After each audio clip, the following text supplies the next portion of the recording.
तो student practical viva का ये बहुत इंपॉर्टेंट क्वेश्चन है। Name transformer use in sodium lamp. आप जितने भी ऑप्टिक्स के एक्सपेरिमेंट करते हैं, मैक्सिमम एक्सपेरिमेंट में सोडियम लैम्प यूज़ होता है, मर्करी लैम्प यूज़ होता है।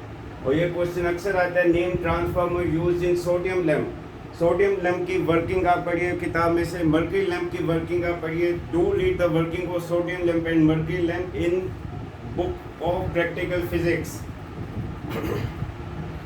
तो सोडियम लैम्प में कौन सा ट्रांसफार्मर यूज होता है? एक तो ट्रांसफार्मर की इनपुट भी एसी होती है, आउटपुट भी एसी होती है। ट्रांसफार्मर कभी डीसी पे वर्क नहीं करता, डीसी की फ्रीक्वेंसी 0 होती है, एसी की फ्रीक्वेंसी इंडिया में 50 हर्ट्ज है।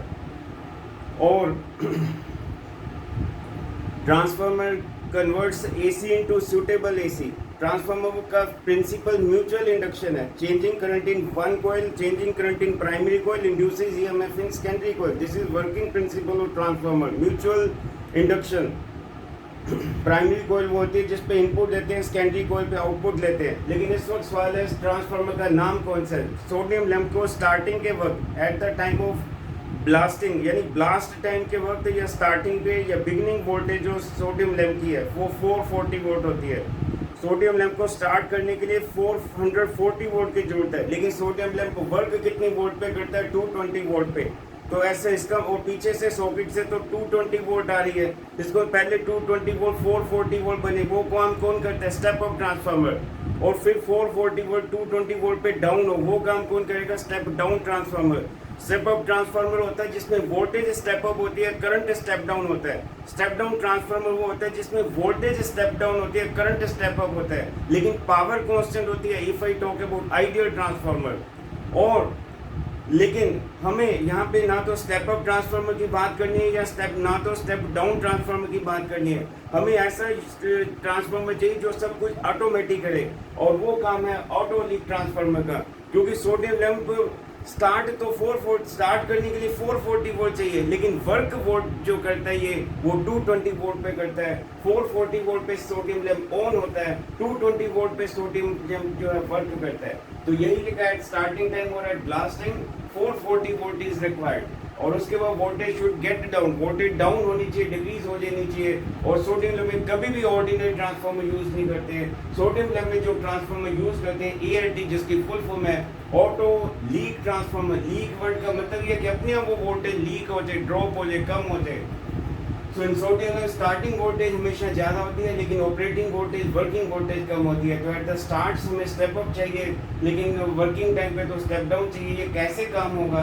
This all is done with the help of transformer known as autolic transformer. लेकिन on the other hand student, mercury lamp में ऑटोलिक ट्रांसफार्मर की बात नहीं करेंगे, क्योंकि मर्करी लैम्प में चौक यूज होती है, ट्रांसफार्मर यूज नहीं होता मर्करी लैम्प में। मर्करी लैम्प में बिगिनिंग वोल्टेज तो 220 वोल्ट है, लेकिन वहाँ पे जो वर्किंग वोल्टेज है वो 180 वोल्ट है। बिगिनिंग में 220, वर्किंग वोल्टेज चाहिए 180, तो सारा जो काम है वो चौक से हो जाता है। तो mercury lamp works at 180 volt, sodium lamp works at 220 volt. वहाँ पे स्टार्टिंग 440 वोल्ट, यहाँ पे स्टार्टिंग 220।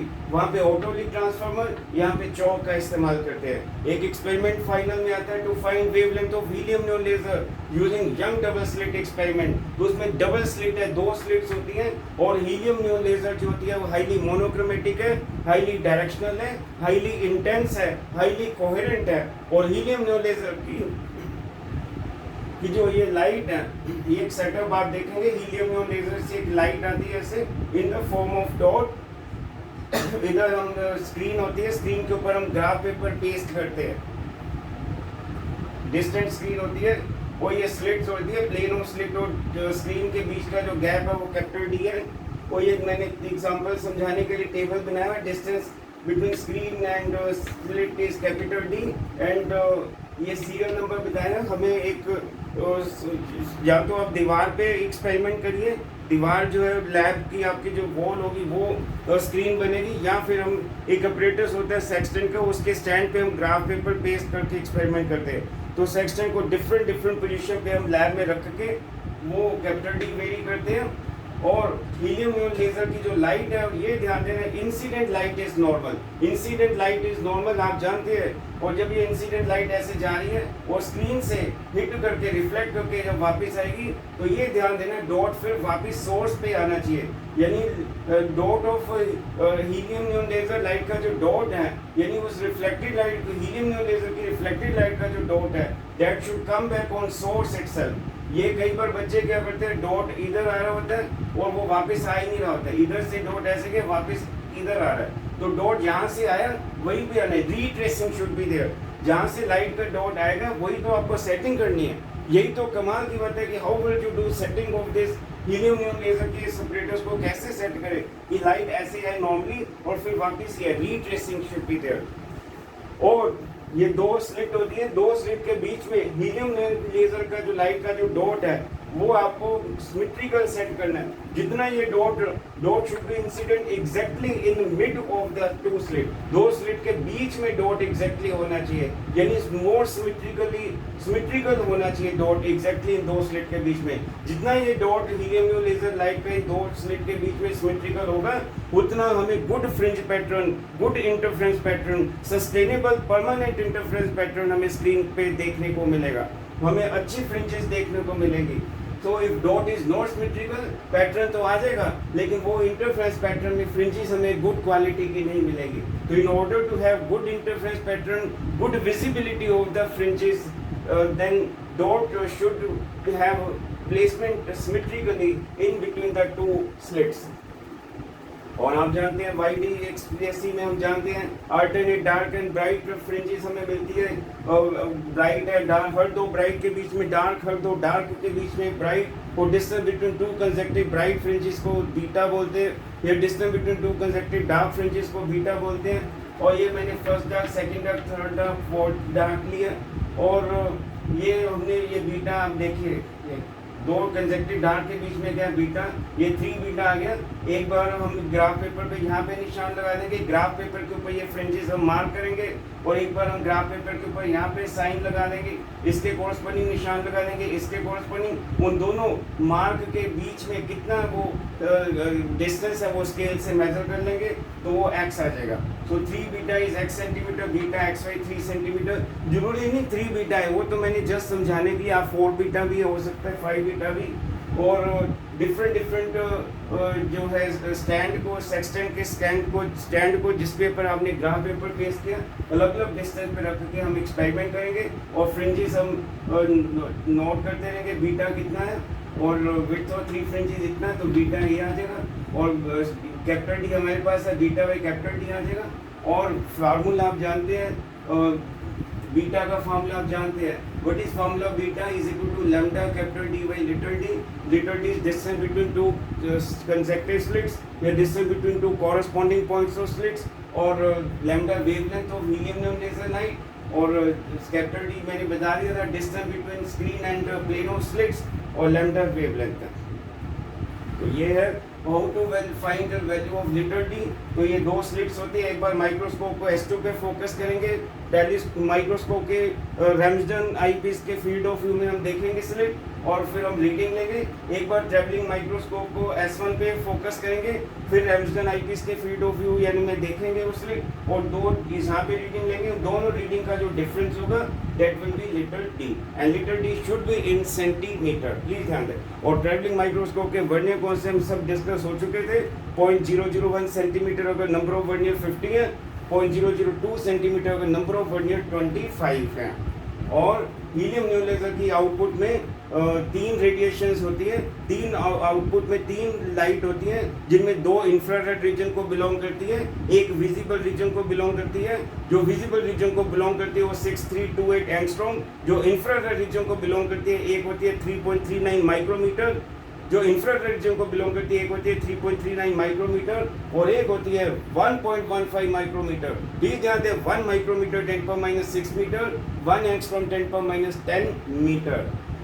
तो ये आई थिंक बहुत सिंपल एक्सपेरिमेंट है। लेज़र की फुल फॉर्म, लेज़र की प्रॉपर्टीज़ और ये सब आप वाईवे में पढ़ लेंगे।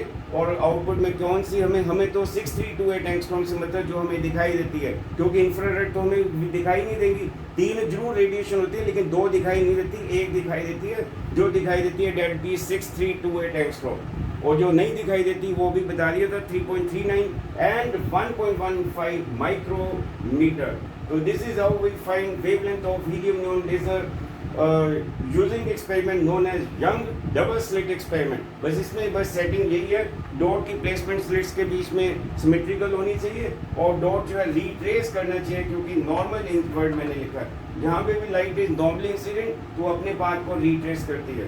तो थैंक यू सो मच, ये वाला एक्सपेरिमेंट आप कर लेंगे। तो स्टूडेंट नेक्स्ट प्रैक्टिकल है वोल्टेज डबलर ट्रिपलर। जो भी वोल्टेज यहाँ पे मेजर करनी है हमें, यहाँ पे डी का मतलब डबलर, टी का मतलब होता है ट्रिपलर, क्वाड्रुपलर भी हो सकता है, वो सारा भी मैं बताता हूँ। लेकिन अगर आपको करंट भी मेजर करनी है वोल्टेज के साथ साथ, तो करंट मीटर आपको लगाना पड़ेगा, मिली एमीटर जो कि सीरीज में लगता है, वोल्ट मीटर हमेशा पैरेलल में लगता है। और हम रेजिस्टेंस चेंज करते जाएंगे, करंट भी मेजर करते जाएंगे, इस मिली एमीटर से वोल्ट मीटर से हम वोल्टेज मेजर करते जाएंगे। लेकिन ये ध्यान दें, जब वोल्टेज मेजर करोगे, अगर आपने मिली एमीटर लगा रखा है, फिर आप अगर आपने मिली एमीटर लगा रखा है, फिर आप वोल्टेज यहाँ पे मेजर करोगे इन टर्मिनल के क्रॉस, यहाँ पे रेजिस्टेंस के क्रॉस मेजर नहीं करोगे। क्यों? क्योंकि मिली एमीटर का भी तो अपना रेजिस्टेंस है, वो रेजिस्टेंस भले वो स्मॉल रेजिस्टेंस है, वो स्मॉल रेजिस्टेंस इस रेजिस्टेंस में ऐड हो जाएगा। तो इसलिए ध्यान रखेंगे, अगर मिली एमीटर साथ में लगा रखा है फिर वोल्टेज यहाँ मेजर होगी। अगर हाँ मिली एमीटर आपने नहीं लगाया, आप करंट मेजर नहीं करना है, तो फिर आप रेजिस्टर के अक्रॉस वोल्टेज मेजर करेंगे। और ये इस बात पे कोई फर्क नहीं पड़ता कि मिली एमीटर आपने रेजिस्टर के राइट साइड लगाया या लेफ्ट साइड लगाया, it's doesn't matter. Resistance is passive element. Resistor हमेशा एनर्जी को डिसिपेट करता है, रेजिस्टर एनर्जी को स्टोर नहीं करता। और ये मिली एमीटर यानी ये इलेक्ट्रॉनिक डीसी एमीटर होता है, जिसमें हम रेंज होती है वो 3 मिली एम्पियर पे हम रेंज को सेलेक्ट करेंगे। ये सर्किट है, ये स्टेप डाउन ट्रांसफार्मर होते हैं, इधर 220 वोल्ट आती है, पावर तो ऑन करेंगे सबसे पहले। आगे स्टेप डाउन ट्रांसफार्मर में ये आगे वो प्रोविजन दिए हुए हैं उन्होंने 9 में, तो 12 volt, 10.5 volt, 9 volt, 7.5 volt, 6 volt, 0 volt. ये भी एसी है, ये भी एसी है, ट्रांसफार्मर की इनपुट एसी आउटपुट एसी दोनों। और ये कैपेसिटर। अब ये सर्किट बच्चों को मैंने कहा सर्किट याद रखना, कहते हैं सर्किट कैसे याद रखेंगे, इतना कंप्लीट सर्किट तो कुछ भी नहीं, बहुत आसान है। पहले एक तो कैपेसिटर हमेशा सीरीज पोजीशन में लगेंगे, डायोड जो है हमेशा शंट पोजीशन में लगेंगे, और ये कैपेसिटर सीरीज में। और ये डायोड का मुंह उल्टा है, नीचे देखो डायोड का मुंह नीचे है, उल्टा लगा हुआ है। और फिर अगली बार कैपेसिटर निचली पोजीशन में, फिर डायोड को जो डायोड यहाँ पे है वो डायोड अब इससे उलट कर दो, ऐसे अपवर्ड हो गए, पहले डाउनवर्ड अपवर्ड, फिर अगली बार डाउनवर्ड। डायोड हमेशा शंट पोजीशन में लगेंगे, कैपेसिटर हमेशा सीरीज पोजीशन में लगेंगे, पहले कैपेसिटर ऊपर वाली पोजीशन में, फिर निचली पोजीशन में, फिर ऊपर वाली पोजीशन में। वह ऐसे लगाते जाइए, जितनी मर्जी वोल्टेज करिए। यहाँ वोल्टेज जो भी यहाँ पे वैल्यू आएगी, एसी वोल्ट मीटर हमेशा आपको पता है, electronic AC volt meter always gives RMS reading. और जो भी एक बार इस प्लग को यहाँ पे कनेक्ट कर दिए, ये तो कॉमन लीड है, मल्टीमीटर की कॉमन लीड है। मल्टीमीटर को हम एवोमीटर भी बोलते हैं। Avometer mean A mean ammeter, V mean voltmeter, O mean ohmmeter. Multimeter सभी तरह के रोल परफॉर्म करता है। लेकिन सबसे पहले ये 12 वोल्ट एसी को यहाँ पे लगाएंगे, ये 0 वोल्ट को यहाँ पे। अभी हम पहले इस 12 वोल्ट से रीडिंग लेंगे, तो ये एसी इनपुट है और ये रीडिंग जो है वो आरएमएस आएगी। फिर आरएमएस को 1.414 से मल्टीप्लाई करेंगे तो पीक वैल्यू आएगी, यानी मैक्सिमम वैल्यू आएगी। तो यहाँ पे वो पीक वैल्यू आपने मेजर कर ली। अब ये डी का मतलब होता है डबल, टी का मतलब होता है ट्रिपल। और सबसे पहले आप ये देखिए, अगर ये डबल जो मैं कह रहा हूँ, तो इसका मतलब ये है कि आपको डीसी मल्टीमीटर को यूज करो या डीसी वोल्टमीटर यूज करो, that is up to you. अगर हम मल्टीमीटर यूज करेंगे तो उसके फंक्शन स्विच को या नॉब को डीसी पे रखेंगे और मल्टीमीटर की पॉजिटिव लीड यहाँ पे लगा देंगे, नेगेटिव लीड यहाँ पे लगा देंगे। क्योंकि किसी पॉइंट पे भी अगर पोटेंशियल मेजर होता है तो with respect to common measure होता है, with respect to ground measure होता है। अगर डी पे मैं पोटेंशियल नाप रहा हूँ तो वो भी विद रेस्पेक्ट टू कॉमन है। अगर ये डबल है, डबल किसका होगा? इस मैक्सिमम वैल्यू का। अगर ट्रिपल है तो ट्रिपल किसका होगा? इस मैक्सिमम वैल्यू का। तो डबल करिए इस मैक्सिमम का, ट्रिपल करिए इस मैक्सिमम का, क्वाड्रुपल करिए मैक्सिमम का, 5 गुना करिए मैक्सिमम का, 6 गुना करिए मैक्सिमम, लेकिन ये सर्किट तो ट्रिपल तक है।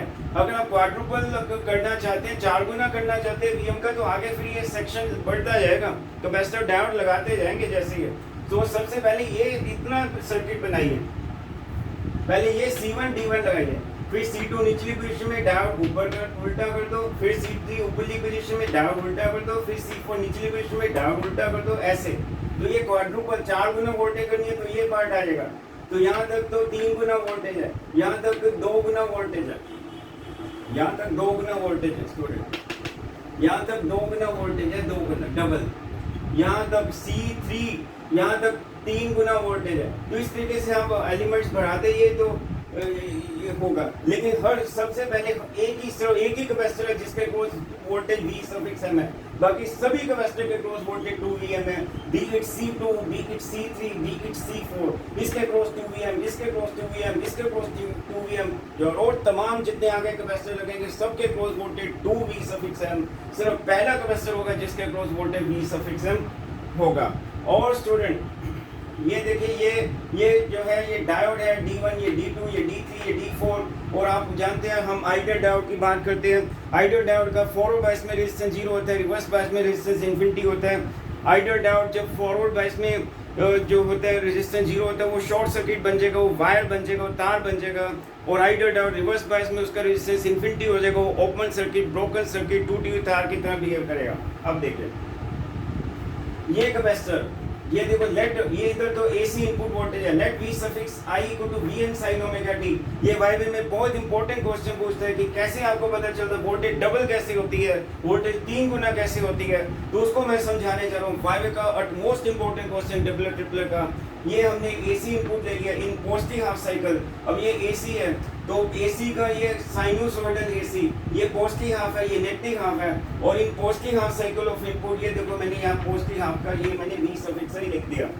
तो इन पॉजिटिव हाफ साइकिल, जब ये पॉजिटिव हाफ साइकिल होगा, जब ये पॉजिटिव हाफ साइकिल का ये प्लस हो गई, ये पॉजिटिव हाफ साइकिल को मैं समझा रहा हूँ स्टूडेंट। ये V(i) इनपुट का पॉजिटिव हाफ, तो ये देखो ये N है और ये P है, तो N को नेगेटिव मिला, P को पॉजिटिव मिला, ये डायोड ऑन हो गया। लेकिन जिस वक्त N को नेगेटिव मिला उस वक्त इस P को नेगेटिव मिला, इसको जब ये डायोड ऑन था, ये डायोड ऑफ था। जब ये कंडक्शन मोड में था, ये नॉन कंडक्शन में था, ये फॉरवर्ड बायस था, ये रिवर्स बायस था, ये शॉर्ट सर्किट था, ये ओपन सर्किट था।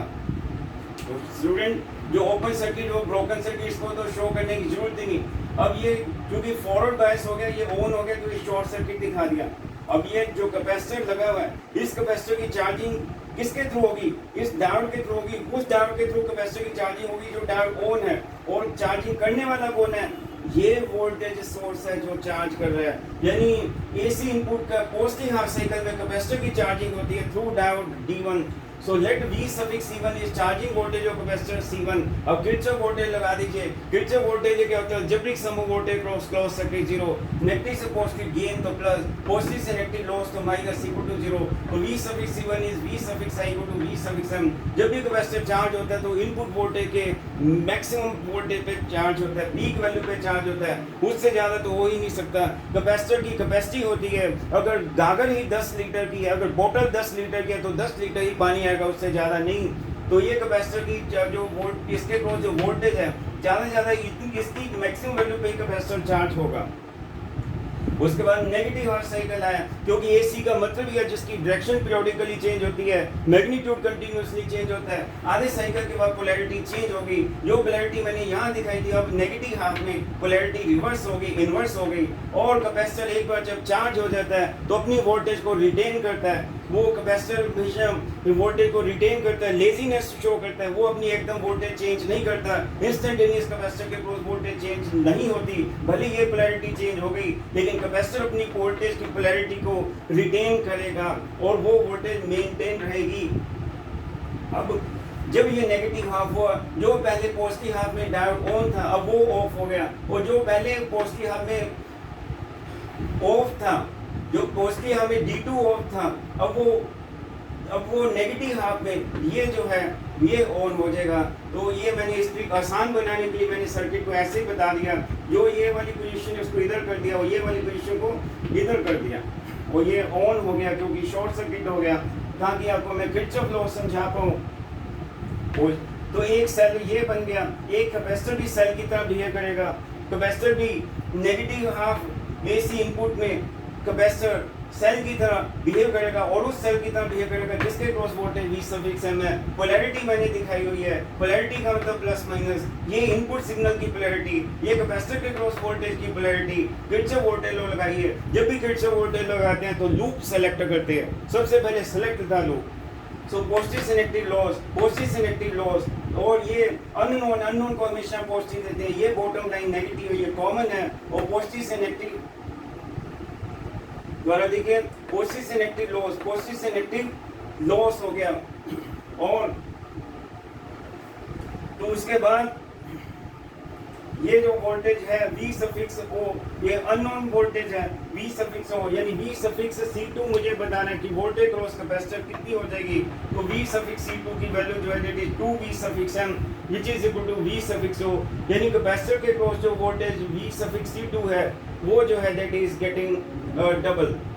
ये दैट इज यस, ये पॉजिटिव है तो यहाँ पे ये पॉजिटिव आ जाएगा और स्टूडेंट ये नेगेटिव आ जाएगा। तो पॉजिटिव से नेगेटिव लॉस और नेगेटिव से पॉजिटिव गेन। तो V सफिक्स C2 की वैल्यू 2Vm आ गई। तो दस about circuit is called doubler circuit. तो यहाँ तक जो है वो डबलर बनेगा, यहाँ पे ये ट्रिपल बनेगा, इस तरीके से आगे क्वाड्रुपलर। और तो if no load is connected across C2 both capacitor से चार्ज्ड, यानी C1 चार्ज रहेगा V सफिक्स M पे और C2 चार्ज रहेगा 2V सफिक्स M पे।